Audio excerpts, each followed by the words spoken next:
ये फैसला न केवल खिलाड़ियों को सम्मान देने के लिए है, बल्कि भविष्य के ओलंपियनों को तैयार करने और युवाओं के खेलों की ओर आकर्षित करने के उद्देश्य से लिया गया है। दिल्ली सरकार का मानना है कि जब खिलाड़ी देश के लिए पदक जीतते हैं तो वे सिर्फ अपने राज्य या परिवार के नहीं बल्कि पूरे भारतवर्ष का नाम रोशन करते हैं। ऐसे में उनका सम्मान और प्रोत्साहन सबसे ऊपर होना चाहिए। खेल मंत्री द्वारा जारी बयान में कहा गया कि खिलाड़ियों की मेहनत और त्याग को देखते हुए सरकार ने यह फैसला किया है। अब दिल्ली से ओलंपिक में भाग लेने वाले एथलीटों को देश की सेवा का उचित सम्मान मिलेगा। अब तक ओलंपिक पदक विजेताओं को सबसे अधिक पुरस्कृत राशि देने के मामले में हरियाणा सबसे ज्यादा आगे था। हरियाणा सरकार की ओर से स्वर्ण पदक विजेता को 6 करोड़, रजत पदक विजेता को 4 करोड़ और कांस्य पदक विजेता को 2.5 करोड़ रुपए प्रदान किए जाते थे, लेकिन अब दिल्ली सरकार ने यह राशि रजत के लिए 5 करोड़ और कांस्य के लिए 3 करोड़ दी है, जिससे वह सीधे तौर पर हरियाणा को इस मामले में पीछे छोड़ने की ओर अग्रसर हो गई है। खिलाड़ियों को और कोचों का मानना है कि यह फैसला बहुत जरूरी था। बढ़ती प्रतिस्पर्धा और वैश्विक स्तर पर तैयारी के लिए आर्थिक सहयोग अनिवार्य हो गया है। भारत जैसे देश में जहां खेलों को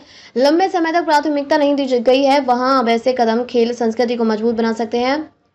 पूर्व ओलंपियन और पदक विजेताओं में भी दिल्ली सरकार के इस कदम की सराहना की गई है। उनका कहना है कि इससे न केवल खिलाड़ियों को वित्तीय सुरक्षा मिलेगी, बल्कि समाज में उनके प्रति सम्मान भी बढ़ेगा।